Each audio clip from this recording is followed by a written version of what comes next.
Hi everyone, hello. सो कैसे हो आप सब? So today we are going to start with next lecture of partnership act. हमने अभी तक 6 लेक्चर्स कर लिए हैं आई गेस। सो ये हमारा 7th लेक्चर है और इसमें हम अपना unit 2 of partnership act complete कर लेंगे।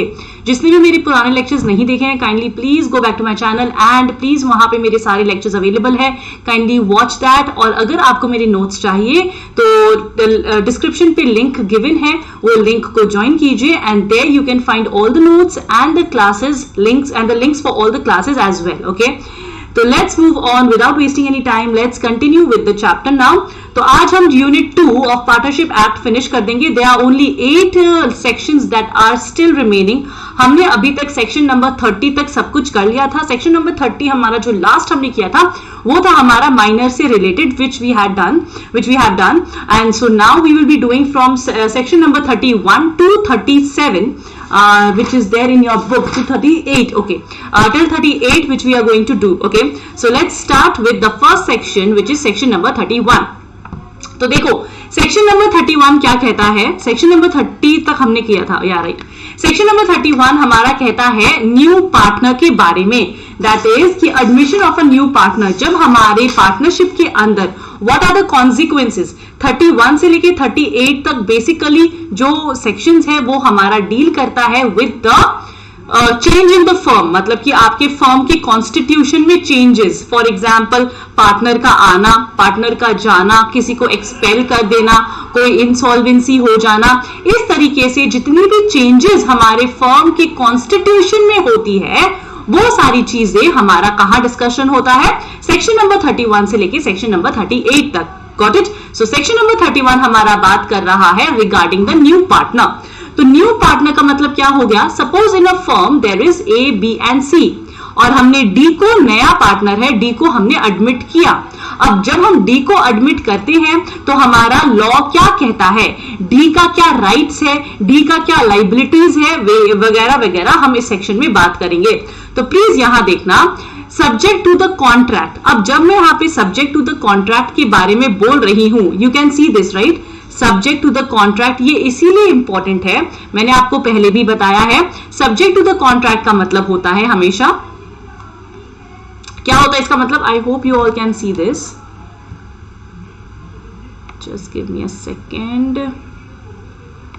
ओके, तो सब्जेक्ट टू द कॉन्ट्रैक्ट का मतलब होता है, मैंने आपको बताया था कि जब आप पार्टनरशिप जब आप पार्टनरशिप फर्म खोलते हो, ये कंप्लीटली आपको फ्रीडम देता है। आप अपने अकॉर्डिंग अग्रीमेंट बना सकते हो, ठीक है ना। आप जो मन चाहे अग्रीमेंट में लिख सकते हो, आपके और आपके पार्टनर के बीच की बात है। आप अपने अग्रीमेंट में जो भी लिखोगे उसमें लॉ भी दखल नहीं दे सकता। मेरी बात समझ में आ गई? लेकिन इन केस आपने कोई अग्रीमेंट नहीं बनाया है, इन केस बाय डिफॉल्ट, तो फिर आपके लिए पार्टनरशिप एक्ट है जिसको आप फॉलो करोगे। मेरी बात समझ में आ गई?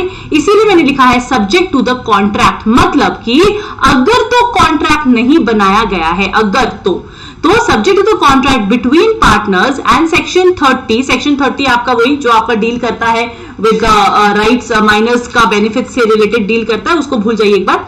Subject to the contract between the partners and section 30 which says the minors से related benefits, right? minors से related benefits के बारे में हमने बात की थी इसमें।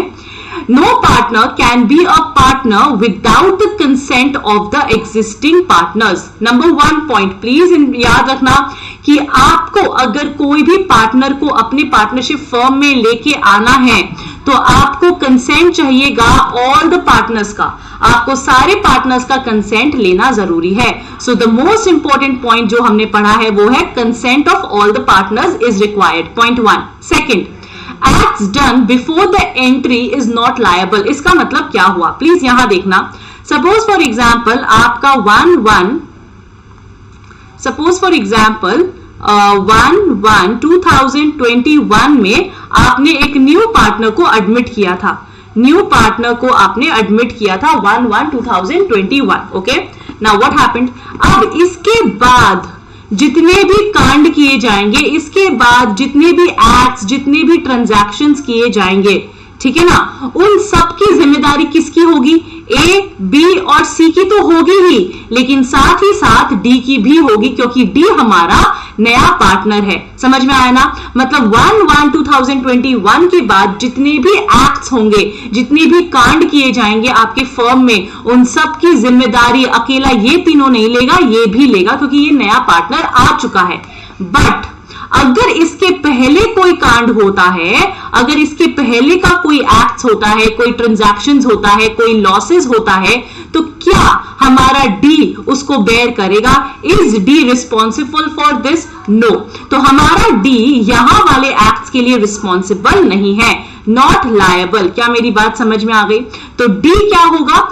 Acts done before the entry, अगर उसके आने के पहले जितने भी कांड किए गए हैं उसके लिए हमारा जो नया पार्टनर है वो रिस्पॉन्सिबल नहीं होता, उसके बाद के लिए वो रिस्पॉन्सिबल होता है। सिंपल सी बात है, समझ में आया? तो सेकंड पॉइंट समझ में आ गया। नाउ थर्ड पॉइंट क्या कहता है? नोवेशन की बात करता है। नोवेशन मैंने आपको पढ़ाया हुआ है पहले के चैप्टर्स में, जिसमें मैंने आपको बताया था कि नोवेशन का मतलब क्या होता है। प्लीज एक और बार मैं आपको यहां पे बता रही हूं, प्लीज एक बार अच्छे से समझना। आपने सपोज फॉर एग्जांपल एक कॉन्ट्रैक्ट बनाया है, प्लीज ध्यान से सुनना। आपने एक कॉन्ट्रैक्ट बनाया है, एक अग्रीमेंट बनाया है, राइट? एक अग्रीमेंट आपने बनाया है। इस अग्रीमेंट में आपने ए, बी और सी को एडमिट किया है, ए, बी, सी पार्टनर्स है। Now you are taking in a new partner, आप एक नया पार्टनर को अंदर ले रहे हो, तो आपको अपना अग्रीमेंट चेंज करना पड़ेगा ना? आपको अपना अग्रीमेंट को चेंज करना पड़ेगा, राइट? तो जब चेंज कर रहे होते हो तब आपका जो नया पार्टनर है डी, ये जो नया पार्टनर डी है वो कहता है कि देखो ऐसे तो आपने इस एक्ट्स के एंट्री करने के पहले के जो एक्ट्स है उसके लिए मैं लायबल नहीं हूं। डी क्या कहता है? डी कहता है मेरे आने से पहले आपने जो भी कांड किया है उसके लिए मैं रिस्पॉन्सिबल नहीं हूं, लेकिन चलो मान लेते हैं, चलो मैं एक्सेप्ट करता हूं, क्योंकि आपकी इतनी बड़ी फर्म है, इतना बड़ा नाम है, इतना बड़ा गुडविल है, तो मैं क्या करूंगा, आपकी ये जो एंट्री के पहले भी, अगर मतलब कि यहां के एक्ट्स भी, यहां के इसके डेट्स के एक्ट्स के लिए भी मैं जिम्मेदारी लेने को रेडी हूं। मेरी बात समझ में आ गई? मतलब कि नया पार्टनर खुद ये स्पेसिफिकली वो बोलता है, नया पार्टनर स्पेसिफिकली कहता है कि आई विल बी रिस्पॉन्सिबल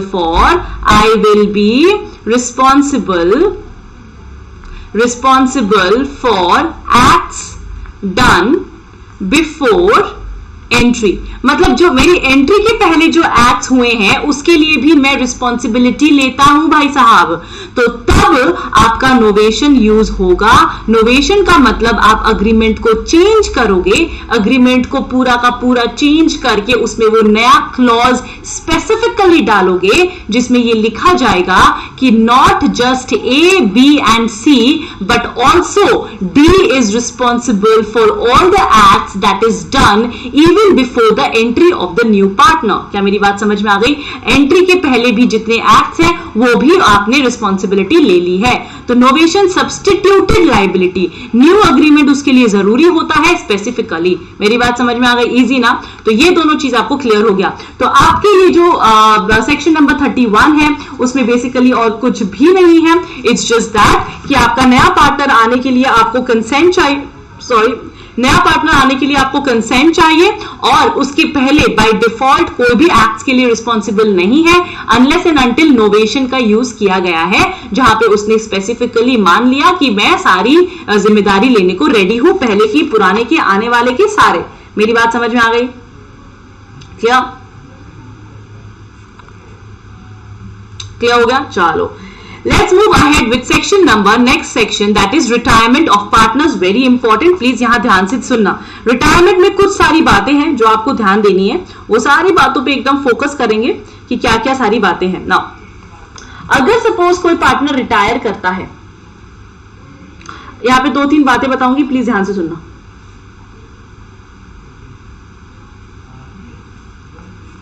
अब अगर सपोज कोई पार्टनर रिटायर करता है, नंबर 1 पॉइंट, तो उसको क्या करना पड़ेगा? उसको कंसेंट चाहिए। Consent of all the partners is required.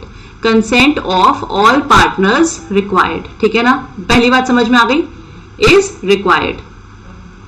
ठीक है। नेक्स्ट, अगर सपोज पार्टनरशिप एट विल है, मैंने आपको बताया था पार्टनरशिप एट विल का मतलब क्या होता है।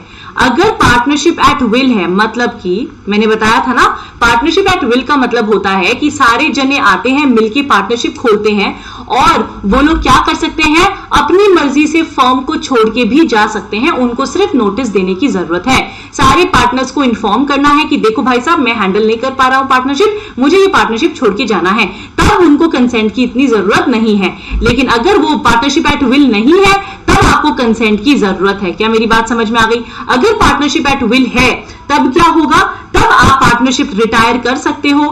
Can retire by giving a notice, by notice in writing to all the partners, to all the partners with an intention of retiring, जिसमें लिखा होगा कि भाई साहब मैं रिटायर कर रहा हूं, ठीक है ना, ऑफिस इंटेंशन टू रिटायर, ये आपको लिख के देना पड़ेगा। क्लियर? दो बातें क्लियर हो गई एकदम परफेक्टली, कोई टेंशन नहीं है। तो पहली चीज कंसेंट चाहिए एकदम नॉर्मल में, अगर पार्टनरशिप एट विल है तो भाई आप नोटिस दे दो और सबको कह दो कि हम तो रिटायर हो रहे हैं, हमको अब और नहीं करना, ठीक है। नेक्स्ट चीज अब क्या है, अब दो तीन इंपॉर्टेंट चीजें बताऊंगी, प्लीज यहां पे फोकस करना। नेक्स्ट चीज है कि अगर सपोज फॉर एग्जाम्पल आप रिटायर कर रहे हो ऑन 1/1/2021, आपने रिटायर किया है, तो अब मुझे बताओ यहां के जो एक्ट्स होंगे ना, एक्ट्स डन हियर, एक्ट्स जो यहां पे है, ठीक है ना, और यहां पे भी एक्ट्स होंगे, कुछ भी कांड किए होंगे, राइट।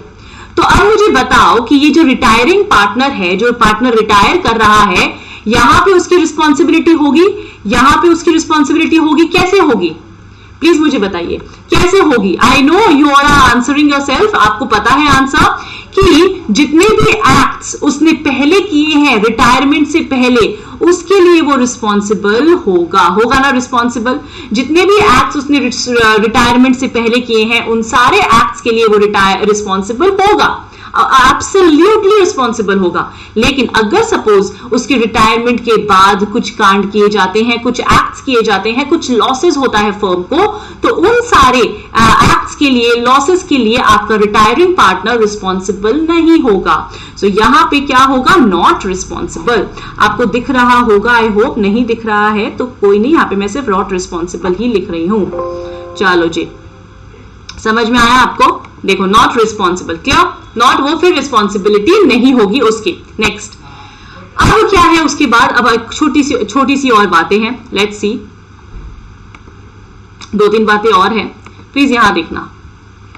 अब suppose for example, point number 4 हुआ ना ये, अब suppose for example ma'am responsible होगा। अब आप जब रिटायर करते हो आपको एक पब्लिक नोटिस देना पड़ता है, ठीक है ना। When retiring, the retiring partner must give a public notice. आपको एक पब्लिक नोटिस देना पड़ेगा आम जनता को। पब्लिक नोटिस का मतलब या तो आप न्यूज़पेपर में एडवर्टाइजमेंट दे सकते हो, एक एफिडेविट करवा सकते हो कोर्ट में जाके। इस तरीके से आप क्या कर रहे हो, आप दुनिया को बता रहे हो कि देखो मैं पहले इस पार्टनरशिप का हिस्सा था लेकिन अब मैं इस पार्टनरशिप का हिस्सा नहीं हूं। आपको एक पब्लिक नोटिस देना पड़ेगा, ठीक है। इतनी बातें समझ में आ गई। लेकिन सपोज आपने पब्लिक नोटिस नहीं दिया। अब सपोज फॉर एग्जाम्पल से समझाऊंगी तो समझ में आएगा। सपोज फॉर एग्जाम्पल आप रिटायर करते हो 1/1/2021 को, ठीक है ना, आपने रिटायर किया, ठीक है, and you did not give any notice, ठीक है ना, आपने कोई नोटिस नहीं दिया। आपने नोटिस दिया 1/2/2021 को आपने नोटिस दिया, चलो मान लेते हैं जबरदस्ती का फोर्स किया गया, आपने नोटिस दिया।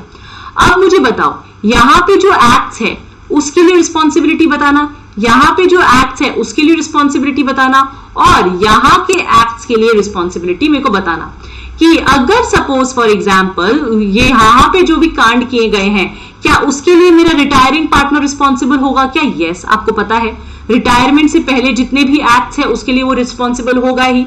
रिटायरमेंट के बाद आप रिस्पॉन्सिबल नहीं होते हो, लेकिन रिटायरमेंट से पहले जितने भी कांड आपने किए हैं आप उसके लिए रिस्पॉन्सिबल हो, ठीक है। नेक्स्ट, अब उसने रिटायर कर लिया, ठीक है, लेकिन उसने नोटिस नहीं दिया, तो यहां पे जब तक उसने नोटिस नहीं दिया है तब के एक्ट्स के लिए क्या वो रिस्पॉन्सिबल है क्या? तो लॉ कहती है यस, तब भी आप थर्ड पार्टी के लिए रिस्पॉन्सिबल रहोगे, रिस्पॉन्सिबल टू थर्ड पार्टी। आप थर्ड पार्टी आपका गला पकड़ सकती है। सपोज फॉर एग्जाम्पल यहां पे कोई एक्ट हुआ है, कोई किसी थर्ड पार्टी को लॉस हो चुका है और आपने पब्लिक नोटिस नहीं दिया था, तो थर्ड पार्टी को तो पता नहीं कि अब आप पार्टनर नहीं हो, तो थर्ड पार्टी आके आपका गला पकड़ सकती है, आपसे पैसा मांग सकती है और आप पीछे नहीं हट सकते। क्यों? क्योंकि आपको नोटिस देना था, थर्ड पार्टी को बताना था कि देखो भाई साहब मैं इस पार्टनरशिप का हिस्सा नहीं हूं, लेकिन आपने वो काम किया नहीं। तो आपने जब वो काम नहीं किया है तो अब रिस्पॉन्सिबिलिटी भी आपकी बनेगी, भले ही आप रिटायर हो चुके हो, फिर भी आपकी रिस्पॉन्सिबिलिटी बनेगी। मेरी बात समझ में आ गई? फिर आपको समझ में आ गया कि ये तो बहुत बड़ा पाप हो गया, मुझे तो पब्लिक नोटिस देना है। फिर आपने क्या किया? पब्लिक नोटिस दे दिया यहां पे। अब यहां पे जो एक्ट है क्या इसके लिए रिस्पॉन्सिबिलिटी बनेगी? No, not responsible. यहां पे आपकी कोई रिस्पॉन्सिबिलिटी नहीं है भाई साहब, समझ में आया ना? No responsibility at all, because आपको जो करना था आपने कर दिया, आपने पब्लिक नोटिस भी दे दिया है एकदम आराम से। क्लियर? समझ में आया ना? Very good. Now let's move ahead now.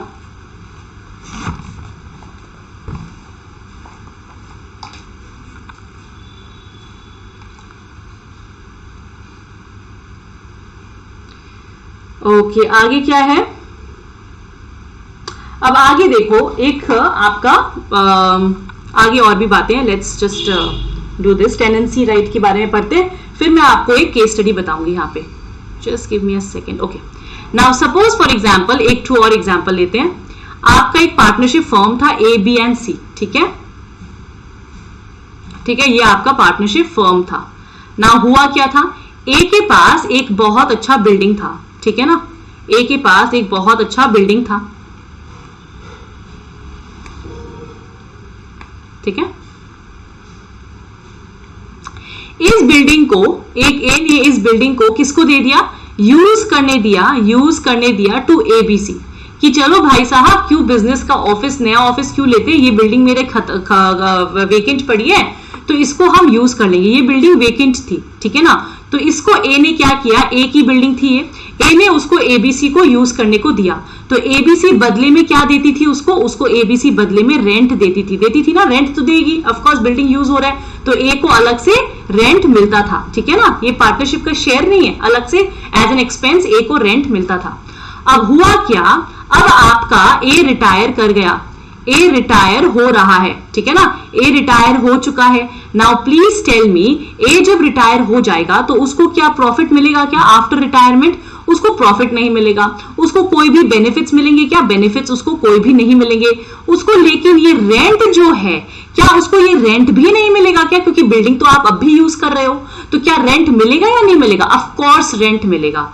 उसका पार्टनरशिप से कोई लेना देना नहीं है। उसने अपनी बिल्डिंग पार्टनरशिप फर्म को दिया था यूज करने के लिए। उसके रिटायरमेंट के बाद भी वो पार्टनरशिप फर्म वो बिल्डिंग को यूज कर रही है। अगर नहीं करती तो नहीं मिलता, लेकिन कर रही है तो इसीलिए रेंट उसको देना पड़ेगा। समझ में आया? जैसे आप पहले रेंट देते थे तो रिटायरमेंट के बाद भी वैसे ही आप रेंट दोगे। तो टेनेंसी राइट्स जो होते हैं, रिलेशंस जो होता है वो आपका सेम रहता है। रिलेशन आपका चेंज नहीं होता, जो पुराना रिलेशन था वो आपका एज इट इज रहता है। मेरी बात समझ में आ गई? तो पॉइंट नंबर 5 क्या है? पॉइंट नंबर 4 था ना ये। पॉइंट नंबर 5 क्या है? पॉइंट नंबर 5 लिखो कि relation does not change,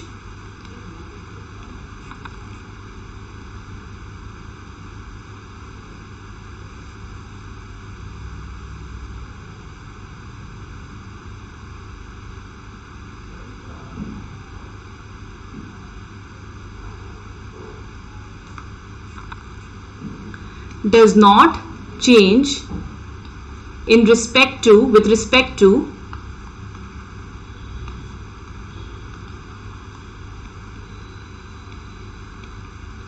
tenancy rights, ठीक है ना? एग्जाम्पल मैंने आपको समझा दिया है, आपको पता है क्या मतलब है इसका, ठीक है। तो टेनेंसी अगर है तो उसमें चेंज नहीं आएगा। आप बिजनेस का सब कुछ चेंज कर सकते हो, बिजनेस में राइट नहीं दे सकते हो, बिजनेस में प्रॉफिट नहीं मिलेगा वगैरह वगैरह, बट उसका बिल्डिंग है भाई साहब, वो आप नहीं ले सकते। वो अब एबीसी का नहीं हो गया, वो अब बी और सी का नहीं हो गया, वो अभी भी ए का है, तो ए का राइट उस पर अभी भी है, तो रेंट उसको एज इट इज आपको देना पड़ेगा। क्या नेक्स्ट पॉइंट। अब देखो यहां पे क्या है कि यहां पे एक केस स्टडी है, ठीक है ना, एक केस स्टडी है। केस स्टडी कौन सा है? विष्णु, प्लीज यहां देखना, केस स्टडी कौन सा है? विष्णु चंद्र वर्सेस विष्णु चंद्र वर्सेस चंद्रिका प्रसाद, चंद्रिका प्रसाद, ठीक है ना। इसमें क्या हुआ, इसमें बहुत सिंपल सा केस है, not that important also but still remember this. इसमें हुआ क्या था कि इसमें आपका पार्टनर्स थे, ठीक है, देवर partners in the business, okay, suppose for example A, B and C, they were 3 partners, okay, now what happened is आपका जो ये C है ना वो रिटायर करने लगा। क्या करने लगा? रिटायर करने लगा, ठीक है ना।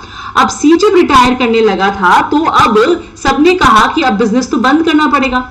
जब एक पार्टनर छोड़ के जा रहा है तो बिजनेस तो बंद करना पड़ेगा। अब आप मुझे बताओ क्या ऐसा केस है क्या? नहीं, सब्जेक्ट टू द कॉन्ट्रैक्ट।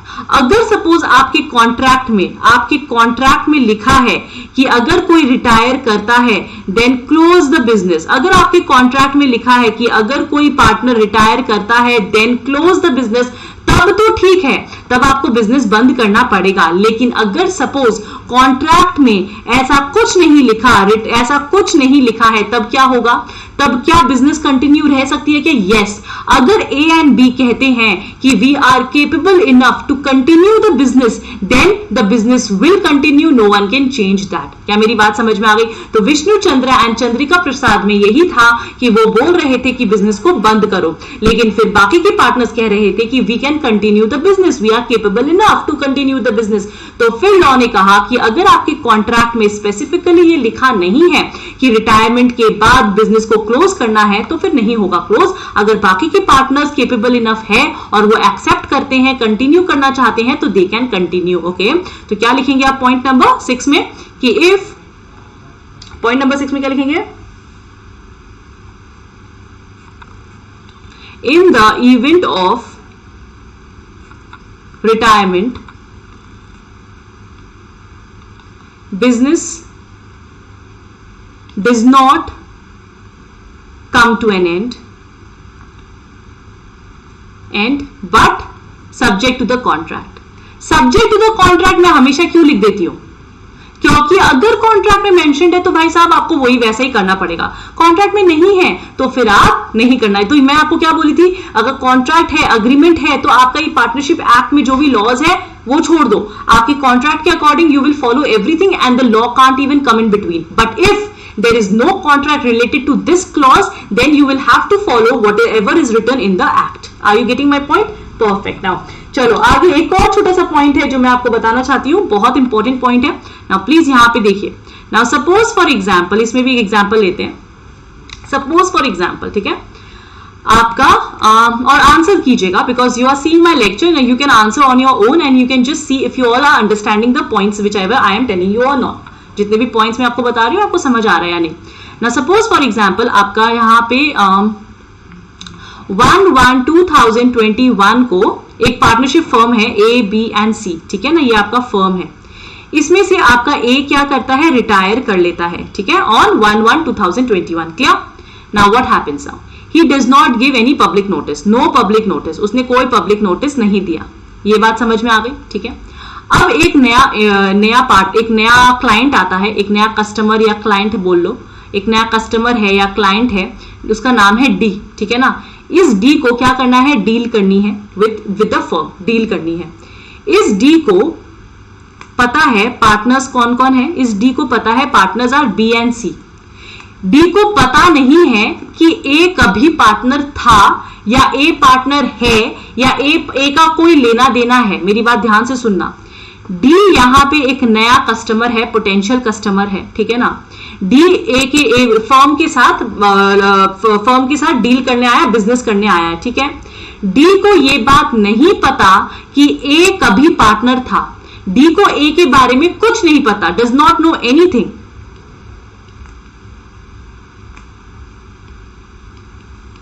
ए के बारे में कुछ नहीं पता डी को, ठीक है ना।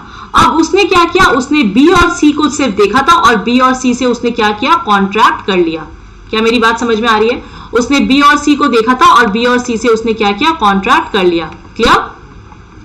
अब आगे क्या हुआ सुनना, अब आगे क्या हुआ सुनना। अब सपोज आगे क्या होता है, अब सपोज फॉर एग्जाम्पल डी को लॉस हो जाता है, डी को क्या हो जाता है, डी इनकर्स लॉस, डी को लॉस हो जाता है, ठीक है। अब डी को उसके बाद पता चलता है, नोज अबाउट ए, उसको उसके बाद पता चलता है ए के बारे में, ठीक है ना, कि ए भी कभी पार्टनर था। तो वो क्या करता है, वो आके गला पकड़ता है ए का, बी का और सी का, तीनों का पकड़ता है, ठीक है, तीनों का।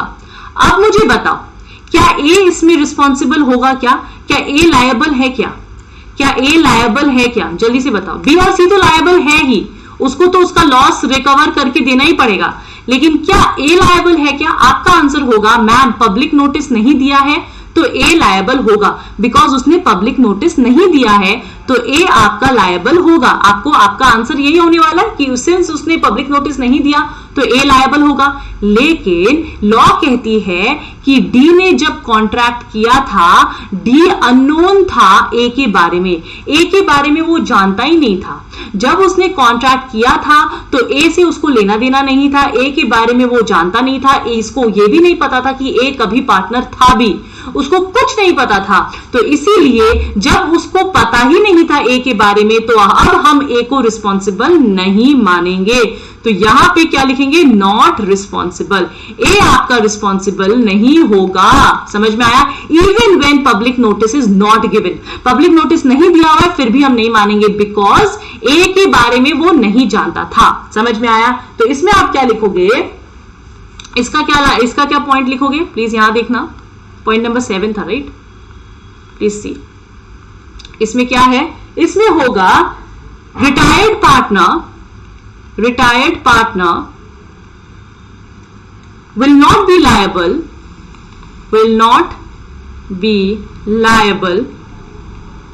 to any third party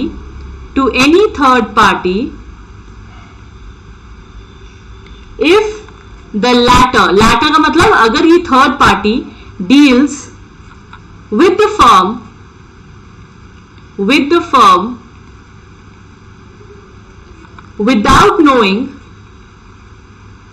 without, and sorry for the handwriting, okay guys, I know it's not that great, without knowing that the former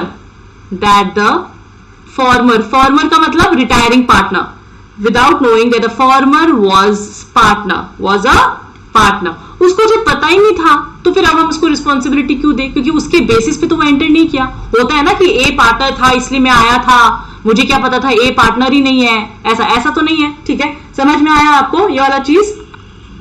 चलो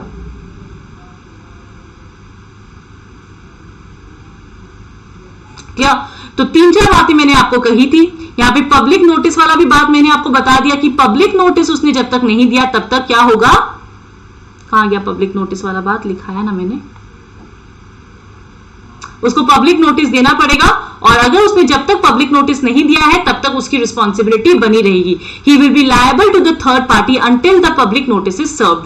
तो यहां पे एक स्टार मार्क लिख लो कि retiring partner will be liable to third party until public notice is served। ठीक है ना?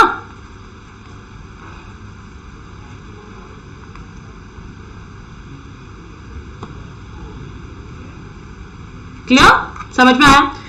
तो रिटायरमेंट से रिलेटेड जितने भी टॉप पॉइंट्स थे मैंने सारे कवर कर लिए। There is nothing else that is there to read in the book also। ठीक है, let's move ahead with the next section which is section number 33। let's start। section number 33 कहता है हमारा एक्सपेल्शन से रिलेटेड। प्लीज इसमें 2-3 बातें हैं, अच्छे से सुनना। सेक्शन नंबर 33 क्या कहता है, एक्सपेल्शन से रिलेटेड। ठीक है, नाउ एक्सपेल्शन कब कब हो सकता है? एक्सपेल्शन का मतलब होता है कि आपके पार्टनर्स हैं, उसमें से suppose A B and C partners हैं, उसमें से एक पार्टनर ने डिसाइड किया कि दूसरे पार्टनर को हमको हटाना है, हमको बिजनेस से निकाल देना है, ठीक है ना, तो उसको एक्सपेल्शन कहते हैं। एक्सपेल्शन का मतलब आपको पता ही है कि क्या होता है, कि दूसरे पार्टनर को निकाल देना। क्या ना, अगर सपोज फॉर एग्जाम्पल, तो इसमें कुछ कुछ रूल्स हैं।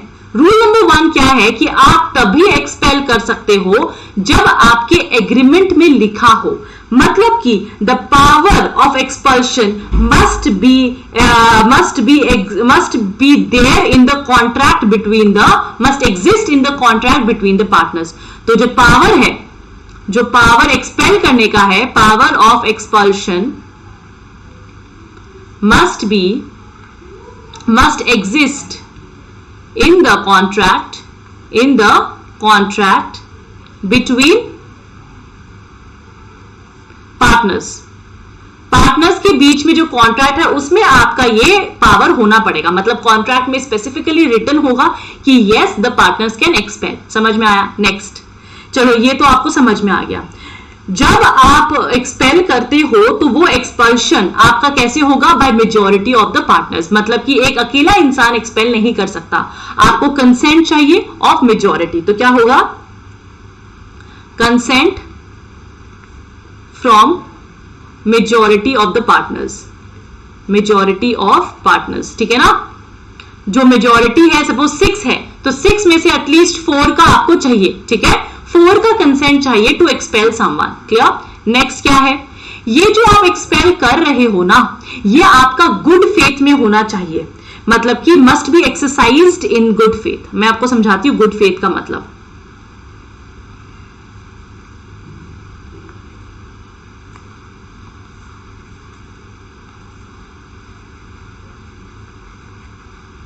इन गुड फेथ। मैं आपको इसका मतलब समझा रही हूं, एक सेकेंड।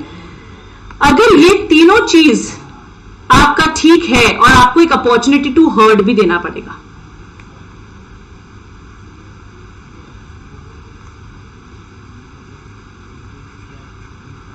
मतलब क्या हुआ? सुनो मेरी बात, मैं आपको एक एग्जांपल यहां पे समझाती हूं। सपोज फॉर एग्जांपल आपका A B and C partners है। क्या है ये लोग पार्टनर्स है। ए की वाइफ है A1, बी की वाइफ है B1, सी की वाइफ है C1। ये सब मिलके एक पार्टी में गए थे। कहां गए थे? एक पार्टी में गए थे, ठीक है। वहां पे हुआ क्या? वहां पे A1 का और B1 का फाइट हो गया। क्या हुआ? A1 का और B1 का फाइट हो गया, ठीक है। तो A1 को गुस्सा आया। A1 जब घर में आई, जब A की वाइफ घर में आई, तो A की वाइफ ने A को बड़ा डांटा, बड़ा बोला, बहुत खराब बोला और बोला कि तुम बी को निकाल दो फर्म से, एक्सपेल कर दो, ठीक है ना। तो अब नेक्स्ट मॉर्निंग ए परेशान हो गया। ए ने समझाने की कोशिश करी लेकिन ए परेशान हो गया क्योंकि बीवी उसको परेशान करी थी। तो ए नेक्स्ट मॉर्निंग आता है और वो बी को एक्सपेल करने को रेडी हो जाता है। तो क्या ये बिजनेस के इंटरेस्ट में सही है? क्या एक्सपल्शन बिजनेस के इंटरेस्ट में हुआ है? क्या जल्दी से बताइए, क्या ये जो एक्सपल्शन हो रहा है क्या वो बिजनेस के फर्म के बेहतरी के लिए हो रहा है? क्या? नो, वो बिजनेस के इंटरेस्ट के लिए नहीं हुआ है, वो पर्सनल था। ये आपका कंप्लीट पर्सनल रीजन की वजह से इसने एक्सपेल किया था। मेरी बात समझ में आ गई ना।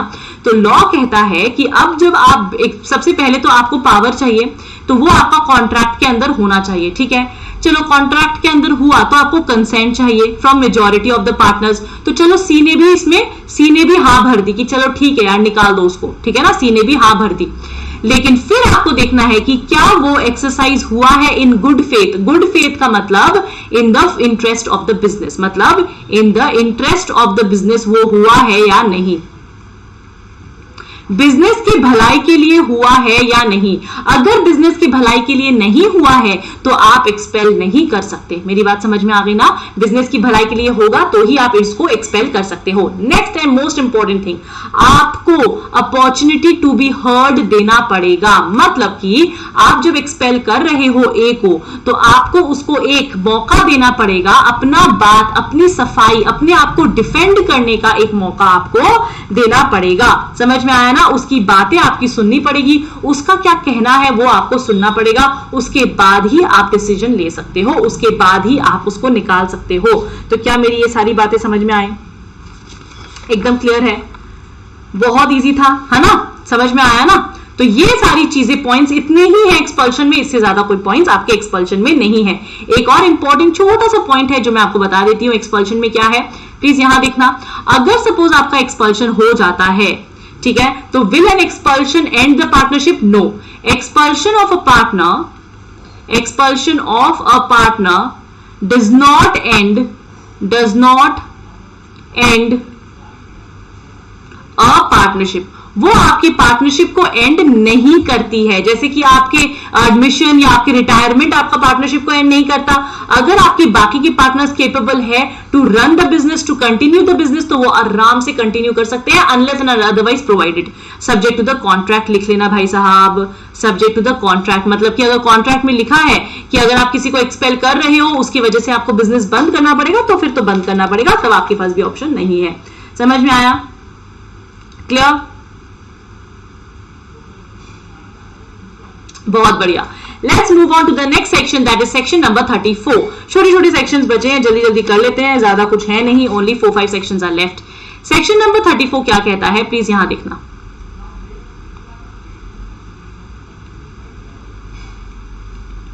इंसॉल्वेंसी।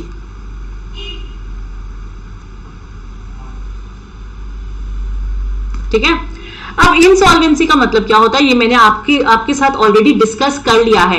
इंसॉल्वेंसी का मतलब होता है कि जब आप बैंकरप्ट हो जाते हो, जब आपके पास पैसे नहीं रहते, जब आप कंप्लीटली लिक्विडेट हो जाते हो, आपके सारे एसेट्स लिक्विडेट हो जाते हैं और आप लाइबिलिटीज पे ऑफ करने के लिए अपने सारे एसेट्स को बेच देते हो, राइट? यही होता है ना। तो अब मेरी बात सुनो, जब कोई इंसान इंसॉल्वेंट हो जाता है, मैंने पार्टनरशिप में पढ़ाया था, वो क्या पार्टनर रह सकता है? क्या नहीं रह सकता? ऑफ कोर्स नहीं रह सकता। तो वो ऑटोमेटिकली आपकी पार्टनरशिप को उसको छोड़ना पड़ेगा ना।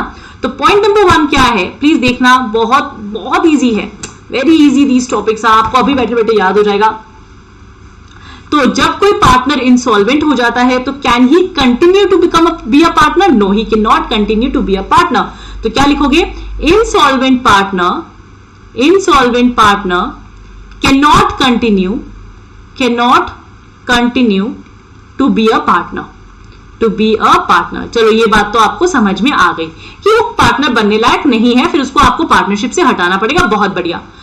तो मैम कब पता चलेगा कि वो कब से उसको हटाना है, मतलब कि क्या डेट है, क्या डेट को मानेंगे? 2-3 डेट्स होते हैं, जब उसका एसेट्स बिक गया तब से मानेंगे, मतलब क्या डेट है कि जब से हम उसको माने कि वो अब पार्टनरशिप का हिस्सा नहीं है। तो क्या लिखोगे आप? From the date of the notice. इसका मतलब क्या होता है? From the date of the order. He ceases to be the partner,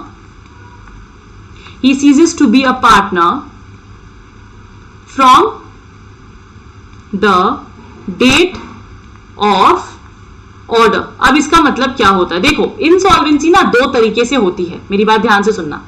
एक होता है कि सपोज फॉर एग्जांपल मैंने लोन लिया है और मेरे पास अब पैसा नहीं है। सपोज मैंने आपसे लोन लिया है, अब मेरे पास पैसा नहीं है, तो आप क्या कर रहे हो? मेरे अगेंस्ट कोर्ट में जाके आप केस फाइल कर रहे हो और बोल रहे हो कि देखो एकता मैम के पास पैसे नहीं है, एकता मैम पैसा लौटा नहीं रही है, इसको इंसॉल्वेंट घोषित कर दो, राइट? आपने मेरे अगेंस्ट कोर्ट में जाके आपने क्या किया है? आपने फाइल किया है केस। और या तो जो अनिल अंबानी ने किया था, वो खुद कोर्ट गया था और खुद उसने बोला कि I am insolvent, please declare me as an insolvent, और आप एक ऑर्डर नोटिस कर दो। तो इन दोनों ही केसेस में कोर्ट क्या करेगी? आपको एक ऑर्डर साइन करके देगी कि लो भाई, आपको एक सर्टिफिकेट दे देता हूं, अब से आप इंसॉल्वेंट हो। मतलब अब से आप कोई भी कॉन्ट्रैक्ट नहीं कर सकते, किसी के साथ कोई डील नहीं कर सकते, आप कुछ नहीं कर सकते अब से, जब से आपका इंसॉल्वेंसी खत्म नहीं हो जाता, ठीक है ना? तो अब से आप इंसॉल्वेंट हो, उसका एक ऑर्डर आपको दे देगा। तो उस डेट ऑफ ऑर्डर से ना आप पार्टनर अब नहीं रहेंगे, आप पार्टनर बनने से अब आप खत्म हो जाओगे। समझ में आया? तो he ceases to be the partner from that date of order. वो जो ऑर्डर उसने कोर्ट ने साइन करके दिया था, उसमें जो डेट है, उस डेट से अब आप पार्टनर नहीं रह जाओगे। क्लियर? दोनों बातें समझ में आ गई कि एक पहली बात, इंसॉल्वेंट पार्टनर पार्टनर नहीं रह सकता। दूसरी बात, कब से नहीं रह सकता? From the date of order from the court, ठीक है ना? दो बातें समझ में आ गई। नेक्स्ट क्या है? अब सपोज फॉर एग्जाम्पल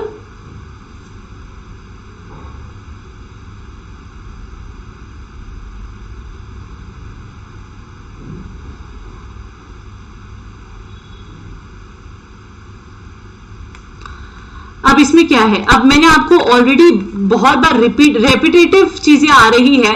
जैसे रिटायरिंग पार्टनर का मैंने बोला था कि after the date of retirement क्या वो रिस्पॉन्सिबल होगा? क्या एक्ट्स के लिए? नहीं होगा।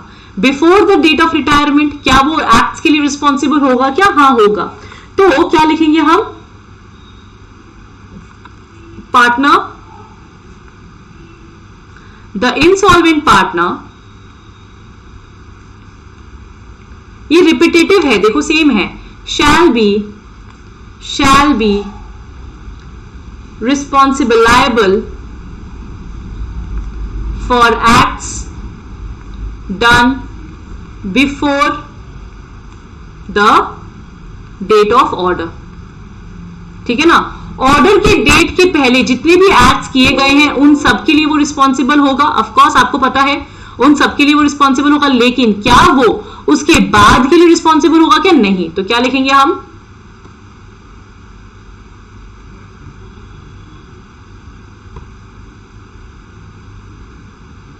पॉइंट नंबर 4, नॉट रिस्पॉन्सिबल और liable for acts done after the date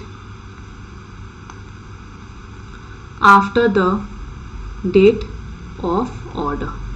clear? मतलब ऑर्डर के बाद का जो डेट है उसके लिए वो रिस्पॉन्सिबल नहीं होगा, उसके बाद जो भी चीज किया गया है उसके लिए वो रिस्पॉन्सिबल नहीं होगा, उसके पहले के लिए वो रिस्पॉन्सिबल है, ठीक है ना? एक और पॉइंट लिखो, the firm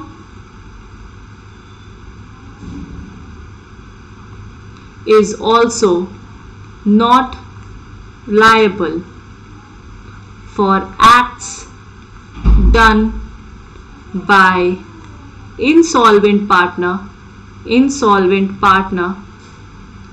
after the date of order।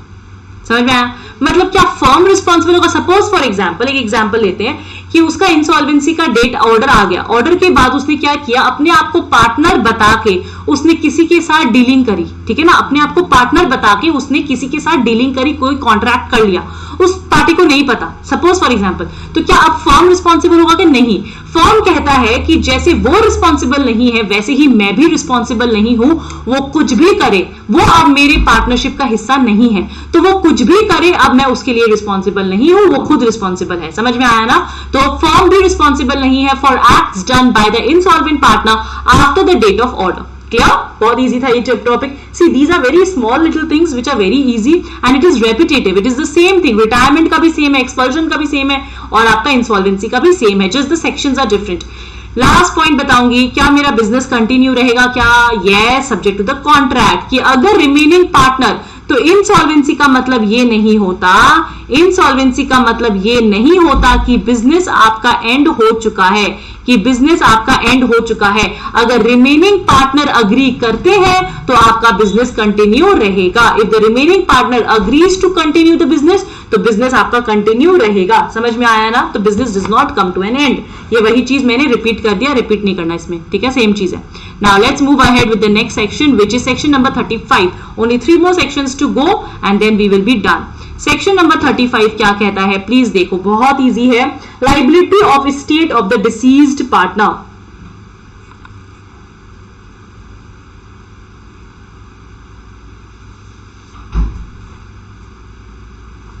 इसमें ना 2 बातें बताऊंगी, बहुत इंटरेस्टिंग है। क्या है? देखो, liability of the state of deceased partner, deceased partner का लाइबिलिटी, ठीक है ना? Please see. अब सपोज फॉर एग्जाम्पल आपका एक पार्टनर मर गया, ठीक है ना? एक पार्टनर है वो मर गया। सपोज एक पार्टनर है A, B and C। Now C dies, ठीक है, सी डाइज। अब होगा क्या, होना क्या चाहिए, होना क्या चाहिए, होना चाहिए कि उसका जितना भी प्रॉफिट शेयर है, उसका जितना भी प्रॉपर्टी है फर्म का, कैपिटल है, वो सारा किसको जाएगा, वो सारा का हम अकाउंट्स करेंगे, उन सारा का हम हिसाब करेंगे और वो सारा करके हम किसको दे देंगे, हम उसके लीगल रिप्रेजेंटेटिव को दे देंगे। हम होना तो यही चाहिए ना, उसके लीगल रिप्रेजेंटेटिव को हम दे देंगे। समझ में आया मेरी बात? तो अब लॉ क्या कहती है, प्लीज यहां देखना। लॉ कहती है कि सपोज फॉर एग्जाम्पल, लॉ कहती है ये होना चाहिए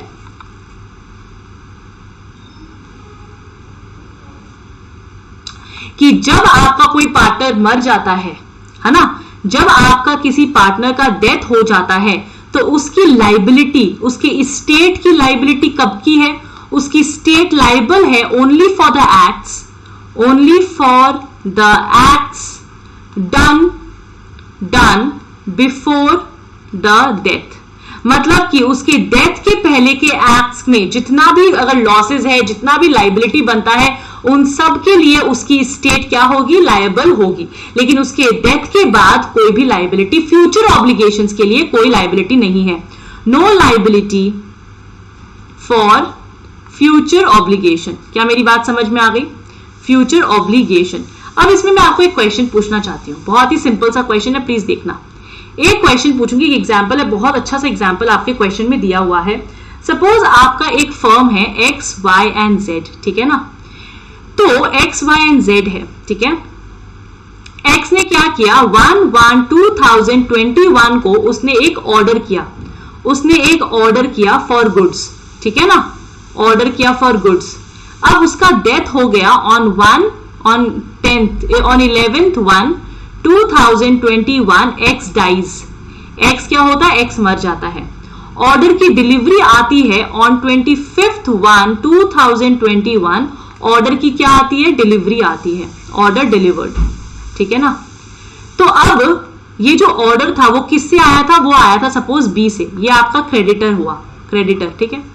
अब मुझे बताओ, मेरी ये पूरा क्वेश्चन समझ में आया कि एक्स वाई जेड आपका एक पार्टनर्स है इन द बिजनेस फर्म, ठीक है ना। और एक्स ने क्या किया, एक फर्म के लिए उसने गुड्स ऑर्डर किए, फर्म के लिए उसने गुड्स का ऑर्डर किया ऑन 1/1/2021। अचानक से 11th को उसको हार्ट अटैक आ गया और वो मर गया, ठीक है। गुड्स की डिलीवरी हुई 25 तारीख को, 25/1/2021 को गुड्स की डिलीवरी हुई। नाउ ये जो क्रेडिटर्स की लाइबिलिटी है, क्रेडिटर्स को जो पैसे देने पड़ेंगे ना, गुड्स जो खरीदा उसका पैसा तो लौटाना पड़ेगा, है ना। तो ये जो क्रेडिटर्स की लाइबिलिटी है, तो उसकी जो उसका जो लाइबिलिटी है उसके लिए क्या एक्स रिस्पॉन्सिबल है क्या, जल्दी से बताओ। ये जो क्रेडिटर्स की लाइबिलिटी है उसके लिए रिस्पॉन्सिबिलिटी किसकी, एक्स की है क्या? आप में से बहुत जन मुझे बताएंगे कि आप में से कोई बोलेगा कि यस है और कोई मुझे बोलेगा कि नो नहीं है। यस जो कह रहे हैं, मैं आपसे एक क्वेश्चन करना चाहती हूं, प्लीज मुझे आंसर कीजिएगा।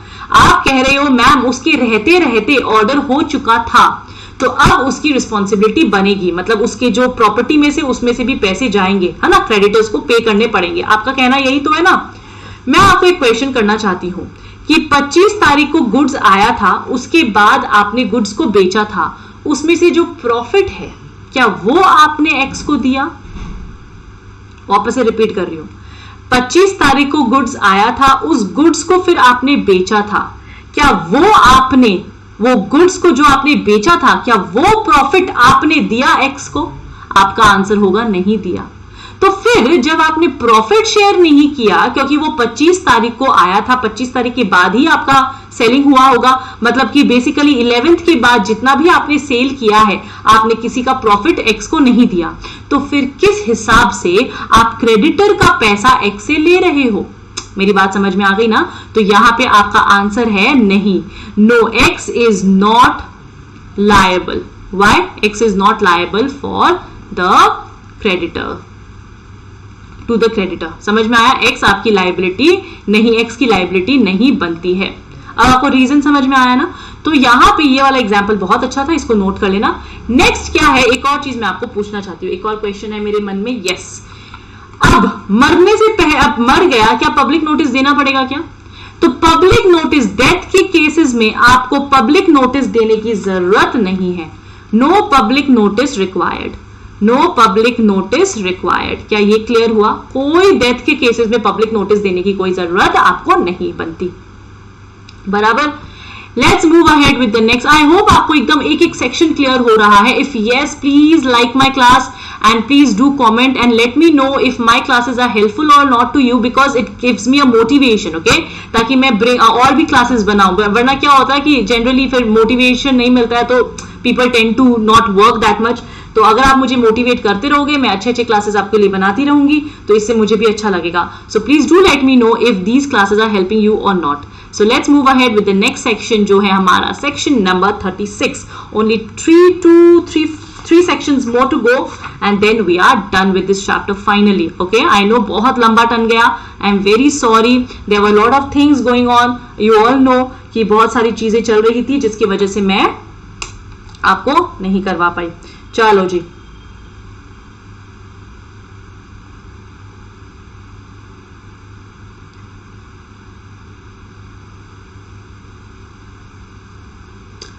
अब आते हैं राइट्स ऑफ द 36 जो कहता है 36, 37 ये आपका आउटगोइंग पार्टनर का राइट्स है। क्या है? Rights of an outgoing partner to carry on the competing business. तो ये क्या कहता है? Rights of outgoing partner. इसका आंसर आपको पता है क्योंकि हमने कितनी बार किया है ना, रेस्ट्रिक्शन टू ट्रेड में किया था, रिमेंबर? हमने बहुत बार पढ़ लिया, इंडियन कॉन्ट्रैक्ट एक्ट में पढ़ा था, हमने सेल्स ऑफ गुड्स एक्ट में पढ़ा है, पार्टनरशिप की स्टार्टिंग में पढ़ा है, हमने पढ़ा है इसको बहुत बार। Rights of outgoing partner to carry on competing business, ठीक है? चलो जी स्टार्ट करते हैं। तो इसमें क्या होता है प्लीज देखना, मैं सबसे पहले लिखूंगी सब्जेक्ट टू द कॉन्ट्रैक्ट। मैंने क्यों लिखा सब्जेक्ट टू द कॉन्ट्रैक्ट? मैंने आपको 10 बार बताया है कि अगर आपके कॉन्ट्रैक्ट में एक पार्टनर को, देखो एक पार्टनर है, वो पार्टनर बिजनेस छोड़ के जा रहा है, for example A, B and C है, ये लोग कैंडल मेकिंग बिजनेस में है। किसमें? कैंडल मेकिंग बिजनेस में है, ठीक है ना? एंड सी आपका रिटायर कर रहा है, रिटायर या छोड़ के जा रहा है, ठीक है ना? अब मेरी बात सुनना, वो छोड़ के जा रहा है, तो अगर आपने कॉन्ट्रैक्ट में लिखा है, मतलब कॉन्ट्रैक्ट में आपने अलाउ किया है, अलाउ कर दिया टू कैरी सेम बिजनेस, तो क्या कर सकते हैं? कि यस ऑफ कोर्स कर सकते हैं। देन आपका परफेक्टली करेक्ट है, तब आपकी लॉ बीच में नहीं आएगी। मैंने आपको 1000 बार बताया है, वापस से रिपीट कर रही हूं, अगर आपके कॉन्ट्रैक्ट में आपने ये राइट दे दिया है एक पार्टनर को, तो फिर वो पार्टनर, फिर लॉ भी कुछ नहीं कर सकती, वो पार्टनर फिर बिजनेस कैरी ऑन कर सकता है। But subject to the contract, मतलब कि अगर कॉन्ट्रैक्ट में ऐसा कुछ नहीं लिखा है तो फिर लॉ क्या कहती है, ताकि आपके बीच में लड़ाइयां ना हो। तो लॉ कहती है कि subject to the contract,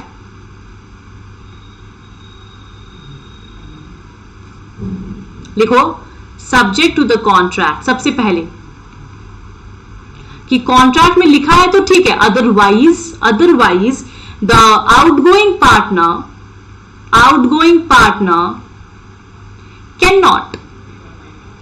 cannot use the firm's name। मतलब कि अब ए बी सी है, अब सी बिजनेस छोड़ के जा रहा है, तो क्या ये फर्म का नाम यूज करके कस्टमर्स को ले सकता है? क्या नहीं। आप फिर अपने पुराने फर्म का नाम यूज नहीं कर सकते। मेरी बात समझ में आ गई? आप पुराने फर्म का नाम बिल्कुल भी यूज नहीं कर सकते। You can not use the firm's name, पहला बात। नेक्स्ट क्या है? You can not represent yourself as carrying on the business of the firm, can not represent himself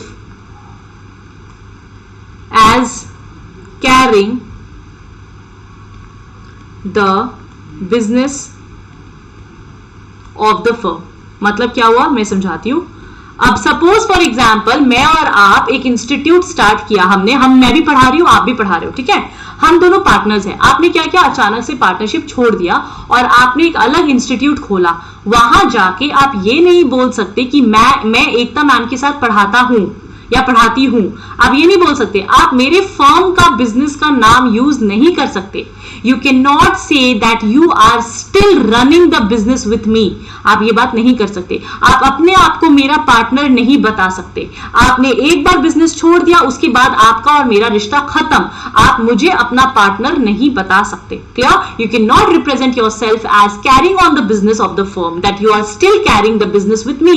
you can not do that. You can not use my firm's name, आप दोनों चीजें नहीं कर सकते।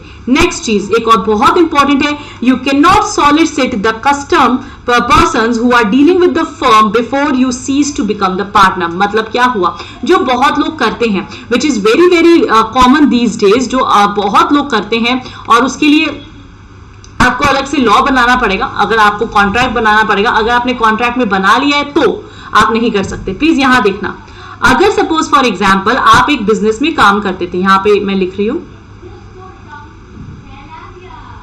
ए B and C business कर रहे हैं candle making का, या फिर suppose for example CA partners है, ठीक है ना, दे आर ना सीए पार्टनरशिप फर्म है इनका, ठीक है। अब सी रिटायर करता है and he starts his own firm, C and company, उसने अपना खुद का कंपनी स्टार्ट किया। And now what does he do, ये इस फर्म का एबीसी कंपनी का क्लाइंट्स को लेके आता है अपने फर्म में, मतलब उनको बोलता है कि आओ मेरे फर्म में आओ। You can not do that. आपके जो पुराने फर्म में जो कस्टमर्स थे ना, आप उनको सॉलिसिट नहीं कर सकते। सॉलिसिट का मतलब होता है उनको अपने पास लेके नहीं आ सकते। So you can not solicit the customer, solicit नहीं कर सकते, solicit the clients who are dealing with old firm। जो आपके पुराने फर्म में डील करते थे उनके साथ आप नहीं, उनको वापस अपने पास नहीं लेके आ सकते before you were a partner. जब आप पार्टनर थे उसके पहले जितने भी पार्टनर, जितने भी क्लाइंट्स थे, उनको आप अपने पास नहीं लेकर आ सकते, ठीक है ना। नेक्स्ट चलते हैं।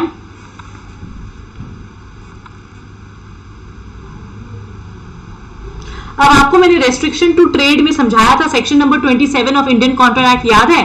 Section number 27 of Indian contract act मैंने कहा था कि आप किसी को भी रेस्ट्रिक्ट नहीं कर सकते। आप कॉन्ट्रैक्ट करो लेकिन आप रेस्ट्रिक्ट नहीं कर सकते टू ट्रेड। कैसे कहा था याद है? मैंने आपको सेक्शन नंबर, आई होप आपको याद होगा, प्लीज अगर याद नहीं है तो रिवाइज करते रहिए, because if you are forgetting this it is very bad, okay.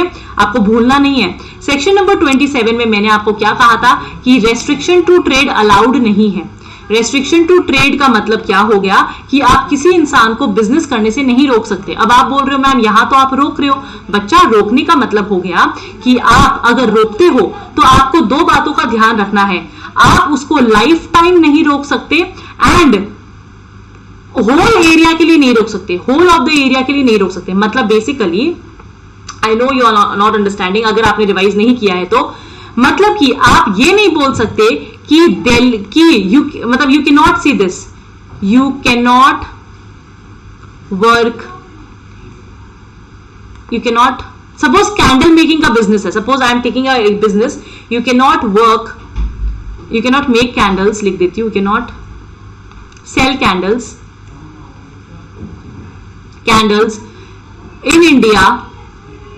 in India for lifetime।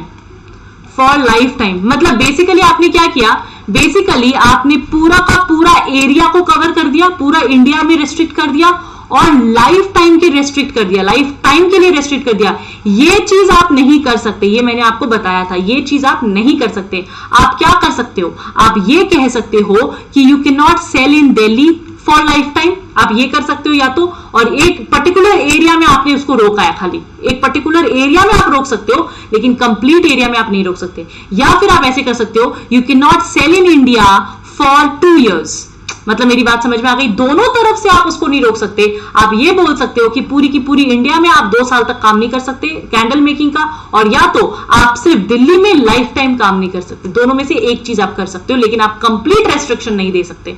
ये मैंने आपको सेक्शन नंबर 27 में बहुत डिटेल्स में एक अच्छे से समझाया था। आई होप आपको समझ में आ गया। Let's move further with section number 37। जल्दी से सेक्शन नंबर 37 में मूव ऑन करते हैं।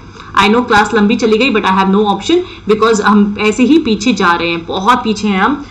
Right of outgoing partner in certain cases to share subsequent profits. मतलब क्या हो गया, outgoing partner to share subsequent profits. ये बहुत इंपॉर्टेंट टॉपिक है, थोड़ा टेक्निकल है, इसको अच्छे से डिटेल में समझेंगे। आउटगोइंग पार्टनर का टू शेयर सब्सिक्वेंट प्रॉफिट्स, ठीक है ना, ठीक है, यही तो है ना। अब मैंने आपको 2-3 बातें बताई थी। मैंने क्या बताया था, suppose for example A, B और सी पार्टनर्स हैं, ठीक है। मैंने कहा था कि अगर सपोज आपका सी रिटायर करता है, आपका सी रिटायर करता है, तो रिटायर वो 1/1/2021 को कर रहा है, इसके बाद का प्रॉफिट्स क्या उसको मिलेगा? क्या नहीं मिलेगा ना। इसके पहले का सारा प्रॉफिट्स उसको मिलेगा, इसके पहले का प्रॉफिट्स उसको मिलेगा, लेकिन रिटायरमेंट के बाद सब्सिक्वेंट का मतलब बाद में, रिटायरमेंट के बाद का प्रॉफिट्स का उसका हिस्सा होना चाहिए क्या? नहीं। लेकिन यहां पे मैम, यहां पे क्यों लिखा है कि आउटगोइंग पार्टनर को सब्सिक्वेंट प्रॉफिट मिलेगा? ये चीज कैसे पॉसिबल है? तो देखो कैसे पॉसिबल है, उसको कब मिलेगा, प्लीज ध्यान से सुनना, एकदम एग्जाम्पल से समझाऊंगी, एकदम easy. Now A, B and C आपके पार्टनर्स हैं, ठीक है। सी आपका रिटायर कर रहा है, सी आपका रिटायर करता है 1/1/21 को, इसने रिटायर किया, ठीक है। रिटायरमेंट के बाद होना क्या चाहिए? रिटायरमेंट के बाद उसका प्रॉफिट शेयर, इस प्रॉफिट का जो शेयर है और उसका जो स्टेट का शेयर है, स्टेट में जो उसका जो प्रॉपर्टी है, ये दोनों क्या मिलेगा? उसको मिलेगा ना, मस्ट बी गिवन टू सी, सी को मिलना चाहिए, गिवन टू सी, ठीक है ना। लेकिन ए और बी ठहरे हमारे लेजी, ये बहुत लेजी है, इन्होंने अकाउंट्स बनाया ही नहीं, इन्होंने अकाउंट्स बनाया ही नहीं और इन्होंने शेयर ऑफ सी अभी तक दिया ही नहीं, केप्ट शेयर ऑफ शेयर को उसने बिजनेस में ही रख लिया। मेरी बात समझ में आ रही है? सपोज सी का टोटल शेयर बनता था देने का 10 लाख, ठीक है, 10 लाख उसको देने का बनता था, इन लोगों ने 10 लाख पूरा सी का रख लिया, बिजनेस में रख लिया। मतलब क्या हुआ? इसका मतलब क्या हुआ? आप सोचो एक बार, सी तो चला गया लेकिन उसका पैसा पीछे रह गया, तो इसका मतलब क्या होता है कि सी का पैसा यूज करके आप बिजनेस तो कर रहे हो ना, कर रहे हो ना, सी का पैसा का इस्तेमाल तो कर रहे हो। सपोज फॉर एग्जाम्पल मैं बिजनेस से चली जाती हूं, मेरा पैसा रह जाता है, एक तरीके से लोन हो गया ना, वो एक तरीके से ये सी का पैसा यूज करके वो बिजनेस कर रहा है ना, कर रहा है ना। तो क्या सी का जो पैसा आप यूज कर रहे हो, सी को पैसा नहीं देके तो उसका शेयर नहीं मिलना चाहिए? ऑफ कोर्स मिलना चाहिए। तो लॉ कहती है अगर आप सी का शेयर रखते हो बिजनेस में और उससे आप जो भी कमाते हो उसमें भी सी का शेयर मिलेगा सी को। समझ में आया ना? मतलब अगर आप सी का शेयर यूज करके कुछ भी प्रॉफिट करते हो उसमें भी सी का हिस्सा सी को मिलना चाहिए। तो इस तरीके से सब्सिक्वेंट प्रॉफिट्स आपको मिल जाएगा। क्या मेरी बात समझ में आई? तो कैसे मिलेगा प्लीज देखना।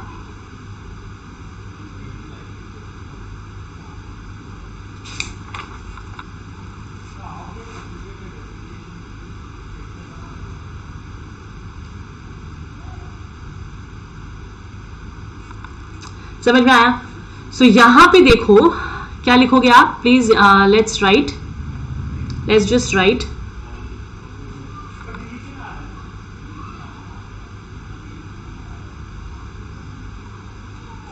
in case where continuing partners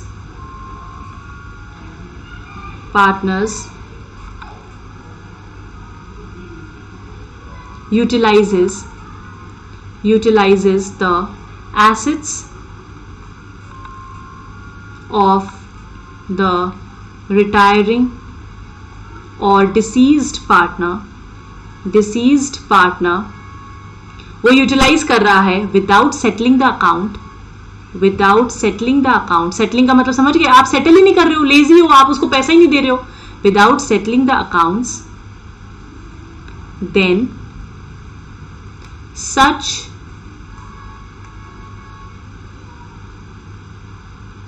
such continuing partners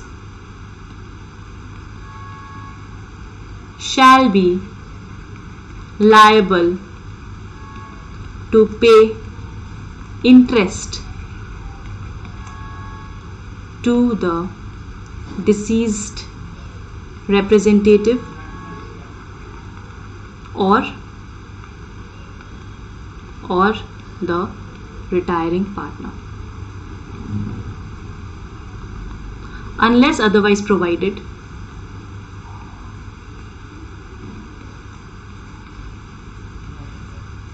interest at the rate 6% per annum shall be paid। क्या मेरी बात समझ में आई? तो मतलब कि अगर आपका पार्टनर रिटायर हो जाता है या डिसीज हो जाता है और आप उसका एसेट्स को यूटिलाइज करते हो और बिजनेस अकाउंट्स को सेटल नहीं करते हो, तो आपको रिटायरिंग पार्टनर को या उसके डिसीज्ड के रिप्रेजेंटेटिव को इंटरेस्ट देना पड़ेगा। अगर आपके कॉन्ट्रैक्ट में लिखा है इंटरेस्ट कितना देना पड़ेगा तब तो ठीक है, अगर नहीं दिया हुआ है तो आपको 6% देना पड़ेगा। क्या मेरी बात समझ में आ गई? 6% आपको देना पड़ेगा। क्लियर? बात समझ में? एक और क्वेश्चन पूछती हूँ। सपोज फॉर एग्जाम्पल, ये सेक्शन नंबर 36 था, राइट? 36 हमने कर लिया, राइट? 37 था। ओके, लास्ट है हमारा। अब एक क्वेश्चन और पूछती हूँ। Suppose for example partners account settle कर रहे हैं, अकाउंट्स को सेटल कर रहे हैं, लेकिन कुछ डिस्प्यूट हो जाता है जिसकी वजह से पैसा बिजनेस में ही रह जाता है, बिकॉज कोर्ट में जाएंगे, केसेस चल रहा है, फिर कोर्ट जो जजमेंट देगा उसके बाद बंटवारा होगा। मेरी बात समझ में आ गई?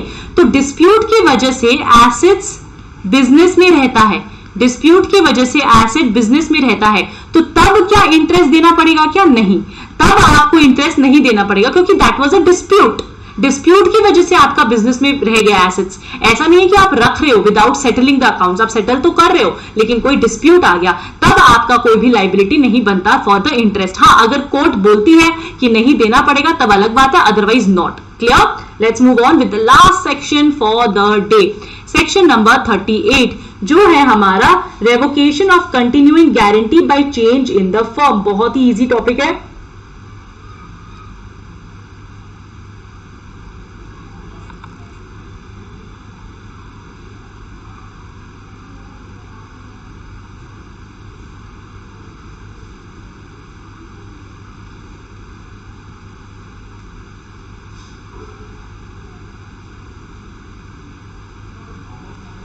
बहुत इजी है ये।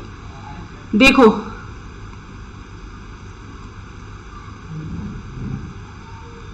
चेंज ऑफ फर्म का मतलब क्या होता है? जब मैं चेंज ऑफ फर्म के बारे में बात कर रही हूं, नाउ इसका मतलब क्या होता है प्लीज बताइए। चेंज ऑफ फर्म का मतलब होता है change in the constitution of the firm, change in constitution of the firm, right? इसका मतलब तो ये होता है ना, change in constitution of firm, right?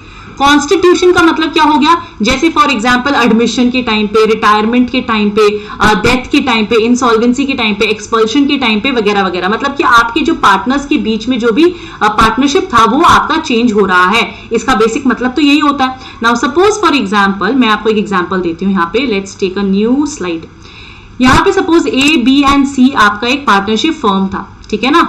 इसमें एक न्यू पार्टनर का एडमिशन हुआ। अब ये क्या हो गया? A, B and C, D, right? ये हो गया। तो ये मेरा ओल्ड फर्म था और ये मेरा न्यू फर्म था, राइट? न्यू फर्म था। अब सपोज फॉर एग्जांपल यहां पे आपका आता है ई एक इंसान है जिसका बैंक में लोन लेना था।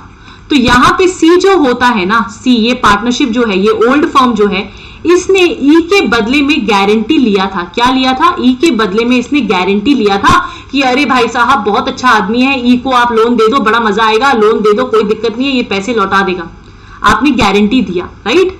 तो अब होता क्या है? जैसे ही आप कॉन्स्टिट्यूशन चेंज करोगे, जैसे ही आपने फर्म में एक नया एडमिशन ले लिया या रिटायरमेंट ले लिया या कुछ भी, जैसे ही आपने नया फर्म, एक तरीके से नया फर्म हो गया ना ये, तो आपका गारंटी क्या होगा? ऑटोमेटिकली रिवोक हो जाएगा। रिवोक हो जाएगा गारंटी। समझ में आया ना? ऑफ द कंटिन्यूइंग गारंटी मतलब आपने जो गारंटी, ये ओल्ड फर्म ने जो गारंटी दिया था ना, वो ऑटोमेटिकली वापस ले लिया जाएगा। आपको नया न्यू गारंटी फॉर्म करना पड़ेगा। आपको न्यू गारंटी देना पड़ेगा, ए बी सी डी को इंक्लूड करके। क्या मेरी बात समझ में आ गई? सिंस आपका कॉन्स्टिट्यूशन चेंज हो गया नया फर्म का, तो आपने जो पुराना फर्म का नाम से जितने भी गारंटीज दिए थे वो सारे आपके रिवोक कर लिए जाएंगे, और फिर अगर आपको गारंटी देना है, कंटिन्यू रखना है, आपको नए तरीके से फिर से गारंटी देना पड़ेगा। बस सिंपल सी बात थी। तो इसमें क्या लिखना है आपको?